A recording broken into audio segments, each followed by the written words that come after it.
spingendo fuori? Allora, assessore Marcato, un po' e poi i distretti del commercio, che cosa sono di cui parlava Francesco? No, ma lui ha perfettamente ragione, che poi c'è sempre, noi dobbiamo sottostare con i fondi europei alla matrice di questi fondi, che è la comunità europea. E spieghi bene per i non addetti ai lavori che cosa vuol dire. No, c'era la possibilità di accedere a dei fondi anche importanti.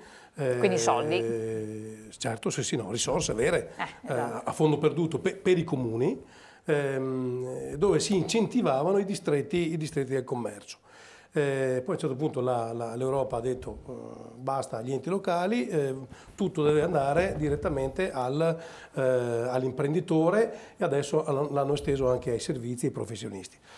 Quindi da questo punto di vista noi abbiamo le mani legate. È vero che se riusciamo a trovare qualche risorsa si potrebbe immaginare magari di fare qualcosa ad hoc come Regione Veneto, quindi bypassando i fondi europei, anche se siamo consapevoli che le risorse che abbiamo a disposizione sono quelle che tutti sanno, insomma, non scopro nulla di nuovo. Invece sul discorso della fiducia è giusto, sì, però noi cioè con questo abbiamo sempre, come dire, un atteggiamento di difesa. Cioè una classe dirigente deve immaginare un paese diverso, deve immaginare che cosa sarà la grande o la piccola distribuzione fra 5, 10, 15, 20, 30 anni. Perché poi lo sappiamo tutti, cioè, nel momento in cui tu hai lottizzato quel pezzo di terreno vergine, hai iniziato a costruire, poi lasci là comunque ti rimane un cratere che difficilmente verrà risanato. Allora, è vero o non è vero che l'America, lo diceva prima la sindacalista, sono loro che hanno inventato questo modello e adesso sono loro che tornano indietro? Allora, se è vero questo, perché noi continuiamo ad inseguire questa chimera? Cioè, siamo sicuri che sia la risposta esatta anche in termini commerciali? Non è che poi ci arriva un'asfissia di venta anche nei grossi centri commerciali? E badate bene, quando il titolare di questa grande operazione è un signore che abita a Washington, ha poco interesse questo a riconvertire, a ripristinare. Cioè questo dice, quel centro commerciale là non mi frutta più nulla. Io domani mattina smobilito, vado via, ma ci sono 700 persone che non mi interessa. Io vado via e tu comune ti tieni là la cattedrale nel deserto e ti arrangi a... Peggio ancora se c'è un fondo dietro, perché quando ci sono i fondi... Ma anche qua però...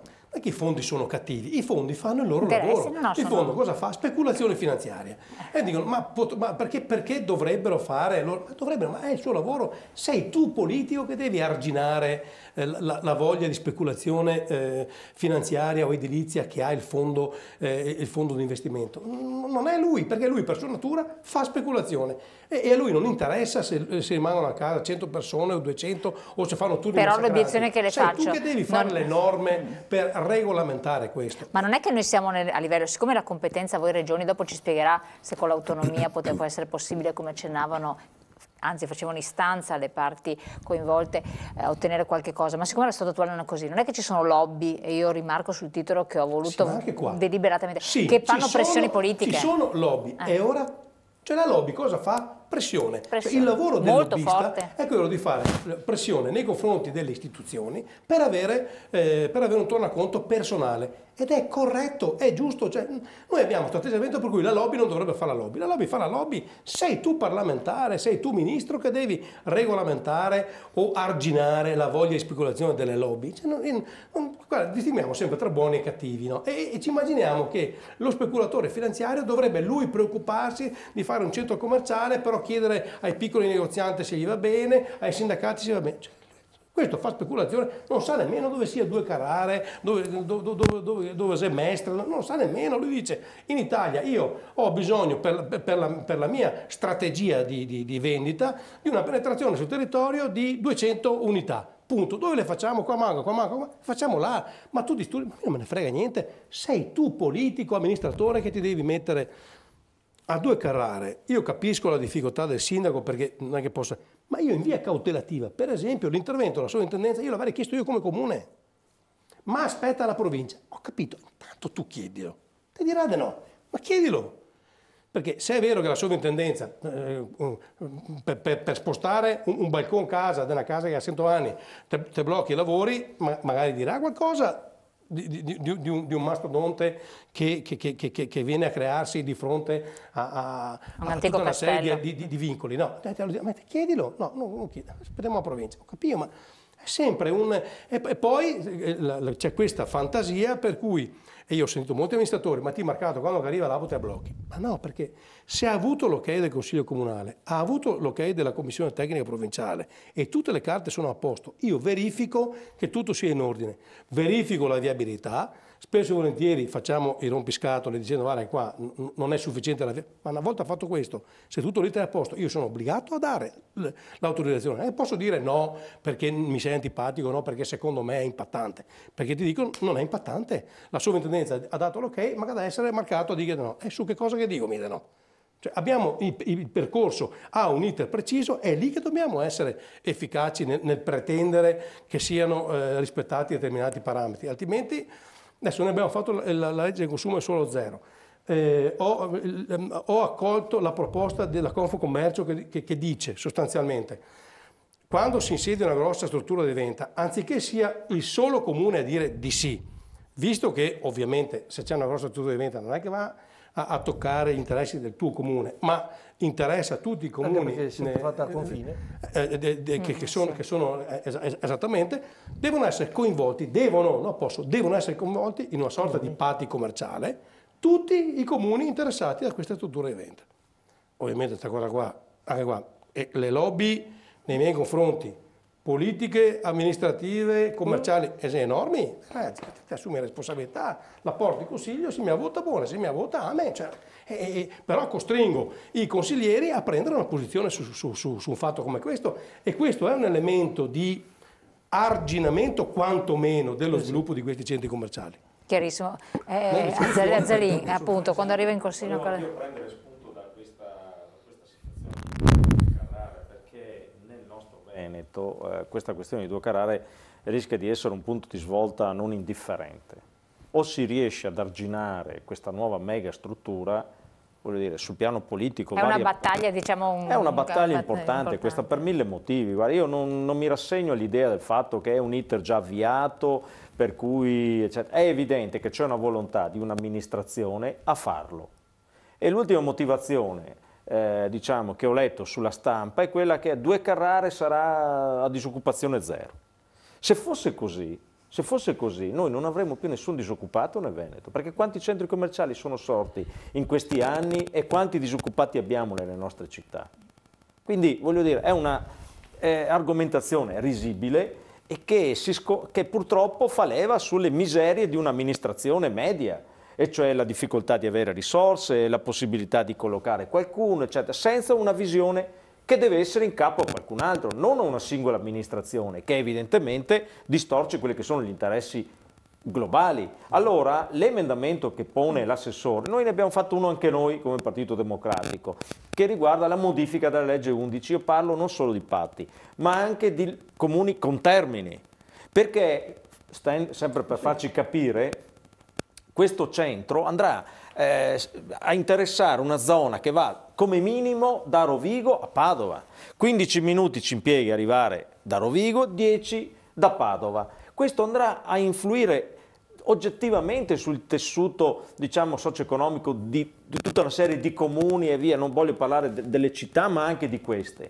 Perché uno è comodo, esce dal casello di Termeugane e lì. Voglio dire, allora, se noi non riusciamo ad arginare una situazione di questo tipo, io mi auguro che con la legge di bilancio che stiamo approvando in questi giorni in Consiglio si approvi questa modifica legislativa che, se da un lato non ha un potere retroattivo, in qualche modo riapre il dibattito sul piano politico-amministrativo, Assessore, e che come Regione esercitiamo il nostro peso, amministrazione, ma anche come Consiglio, perché se voglio dire, tra qualche giorno c'è un'espressione unanime del Consiglio regionale che va in una certa direzione, io credo che nessuna amministrazione non ne possa non tener conto da questo. Ecco, questo è importante specificare. Questo è il problema. Per le obbligazioni acquisite. Ho capito, però tu mi insegni che se la volontà politica è quella di andare in una certa direzione, qualcosa si può fare. Sì, perché allora, siccome per adesso ho visto solo io non posso far nulla, eccetera. Quando una cosa non la si ritiene giusta e la si ritiene impattante, la si ritiene sconvolgente sotto i profili che sono stati detti, insomma, noi come politici cos'è che possiamo fare? Un qualcosa possiamo fare, insomma, voglio dire, la politica è l'arte non solo della mediazione, scusami, ma anche di trovare delle soluzioni. L'ente preposto per dirti se c'è un impatto di tipo architettonico è la sovrintendenza. Cioè, si potrà esprimere. Però se la sovrintendenza si trova di fronte a un consiglio regionale che la pensi in un certo modo, è evidente che insomma. Però l'assessore sta dando un input al sindaco oppure sollecitare il sindaco, sta dicendo questo. Deve andare in commissione tecnica provinciale, però è una cosa, si deve esprimere. Esatto. Sì. Noi mettiamo il nostro peso, questo intendevo dire. Voglio sentire Simone Bolire, poi anche Francescone Panis, prego. Allora, prima è stato parlato anche della attrattività, no? Un'attrattività che poi può tradursi anche in termini di competitività ed altro. Allora, la scelta politica a livello locale può influire in questo, può aiutare la politica locale anche a riattivare, riaccendere l'interesse o anche eventualmente anche a essere un volano per quello che potrebbe essere una rivitalizzazione nel centro? Secondo me sì, assolutamente. Allora il fatto per esempio di autorizzare, legittimare nuove aperture di grandi centri commerciali in centro storico, sappiamo perfettamente, lo abbiamo visto a Padova per esempio, non ultimo autorizzato dalla recente amministrazione, porta inevitabilmente a danneggiare quello che è appunto le attività presenti nel centro. Però io vorrei fare una provocazione anche che mi è giunta da parte, e l'avevo fatta anche in radio. Allora, com'è possibile anche che io in un supermercato, lo chiedo a loro perché probabilmente loro sono anche in grado di rispondermi, io pago una mozzarella 0,90 e vado in centro storico e la pago 3,20 €. Allora, voi capite che bisogna anche, è la stessa mozzarella, sì. Voi capite che una corresponsabilità, probabilmente una serie di dinamiche che vengono a crearsi e che portano inevitabilmente anche a... Però allora io dico, beh, costruiamo quello che può essere un percorso anche comune con quella che è l'amministrazione locale. Favoriamo attraverso eventuali licenze, attraverso permessi, anche la possibilità di potenziare l'utenza anche in determinati periodi eventualmente e anche la clientela.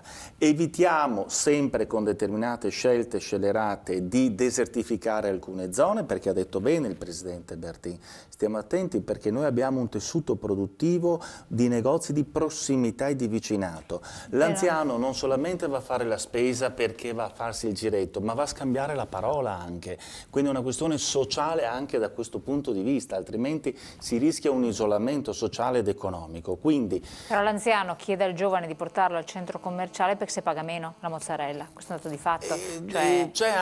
A me dispiace dire queste cose, però dobbiamo anche dire la verità, che in determinate, nelle grandi distribuzioni effettivamente, lo so che non è bello a dirsi, però ci sono anche dei prezzi che per una situazione socio-economica rischiano di diventare anche più competitivi. La 0,90 è giusto, è giusto che lo 0,90. Ma la risposta è semplice. A che costo abbiamo lo 0,90? Primo, che cominciano ad applicare i contratti che applichiamo noi.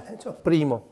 Non sottopagare. Dopo c'è il potere d'acquisto perché appunto essendo un grande centro commerciale quando vanno dal produttore conosciamo bene quali sono le dinamiche, no? O me la dai a questo prezzo o non compro niente, tanto per dirle in parole povere. Quindi c'è tutta una serie di situazioni e dopo questi chiudono sempre i bilanci a pareggio e arrivederci e grazie. Trovano tutti i sistemi per deviare questo cifra. Non è vero che la disparità è così importante, non è questa. Vabbè, dopo dipende. Ho portato dei dati proprio perché... Ma sarà un caso eccezionale perché la disparità non è assolutamente questa, quella dal centro commerciale al negozio. Poi c'è un servizio. Poi c'è tutta una serie di situazioni che non mi sento di dire che dal piccolo commerciante, dal negozio di vicinato, paghi il prodotto 3 volte quello che lo paghi nella grande distribuzione. Prima di tutto da noi nei piccoli negozi si controlla anche la scadenza. Ci sono supermercati che ti danno il prodotto che scade dopo 2 giorni o un giorno. Vero? Ecco, quindi Verissimo. allora il potere d'acquisto, tu se io compro un bilico di prodotto che so che scade domani, me lo danno a un prezzo differente che io voglio il prodotto fresco. Se io voglio il prodotto fresco invece, ecco, il consumatore che oggi è sempre più attento controlla anche queste cose qua. Sì. Ci aggiungiamo anche una piccola riflessione però, che è quella del servizio. Io ho un figlio che compra magari cercando il prezzo e ogni tanto mi arriva, siccome abito sopra di lui, mi arriva chiedendo se ho del latte, perché ha 2 bambini piccoli, gli serve il latte. E allora alle 9 di sera io parto e vado da un mio socio che ha un piccolo negozietto lì vicino a prendere il latte per i miei nipotini. Ecco, io gli manderei dove va tutti i giorni lui a prendere il latte. No, perché poi questi sono gli aspetti, no, l'altra parte. Però tu hai ragione che se al di là, se vendo 10 anziché 100, è chiaro che la mia ricarica è leggermente superiore. E questo è un prezzo che paghiamo per mantenere la qualità della vita elevata. C'è qualche comune in provincia di Padova che sta veramente pensando, e non solo 2 Carrare, di dover mettere a disposizione degli anziani il pulmino per andare al vicino centro commerciale perché non hanno più neanche un negozio di alimentari nel paesetto. Credo che ci sia un aspetto di fondo che va studiato, ed è quello che prima parlavamo e dicevamo che i distretti del commercio devono, o dell'attrattività come vogliamo chiamarli, devono trovare ed essere un elemento di forza.